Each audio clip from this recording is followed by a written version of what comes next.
Assalamualaikum warahmatullahi wabarakatuh. Saya Faruk Gimnastiar Pagari. Saya akan mempresentasikan PPT yang berjudul Komunikasi dalam Organisasi. Pengertian komunikasi.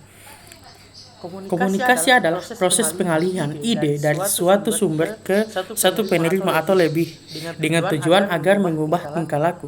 Definisi komunikasi dapat dibagi menjadi dengan dua bentuk, yaitu komunikasi antara pribadi atau interpersonal communication, yaitu proses saling bertukar informasi, serta pemindahan pengertian antara dua individu atau lebih dalam suatu kelompok kecil manusia.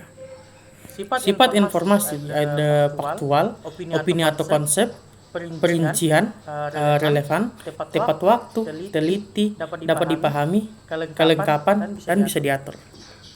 Komunikasi antara pribadi, komunikasi interpersonal adalah proses pertukaran informasi, gagasan, dan emosi antara individu melalui komunikasi tatap muka atau melalui sarana komunikasi lainnya seperti telepon, pesan teks, atau media sosial. Konsep dasar komunikasi organisasi. Komunikasi organisasi adalah proses saling tukar-menukar pesan dalam satu jaringan hubungan yang bergantung oleh suatu organisasi. Tujuan dari komunikasi organisasi adalah untuk memudahkan penyampaian informasi yang dibutuhkan, meningkatkan kerjasama, melancarkan evaluasi, memudahkan pengamatan, dan memudahkan pengawasan. Menciptakan komunikasi yang efektif dalam organisasi. Langkah pertama adalah menentukan tujuan komunikasi yang jelas. Apa yang ingin dicapai melalui komunikasi ini?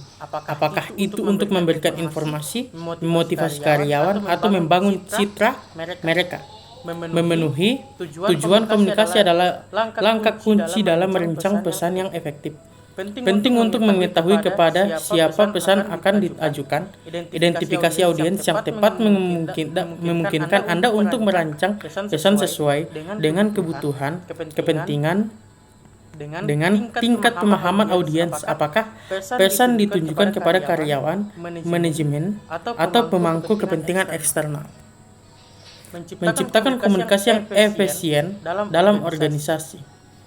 Menciptakan komunikasi yang efisien dalam organisasi adalah suatu hal yang krusial untuk memastikan kelancaran operasi, produktivitas, dan keberhasilan organisasi. Berikut ada 7 poin penting yang harus dipertimbangkan untuk menciptakan komunikasi yang efisien dalam konteks organisasi. Yang pertama, tujuannya yang jelas. Yang kedua, pemilihan saluran yang tepat. Yang ketiga, pentingnya mendengarkan. Yang keempat, transparansi. Yang kelima, konsisten pesan. Yang keenam, umpan balik. Mungkin hanya itu saja presentasi dari saya.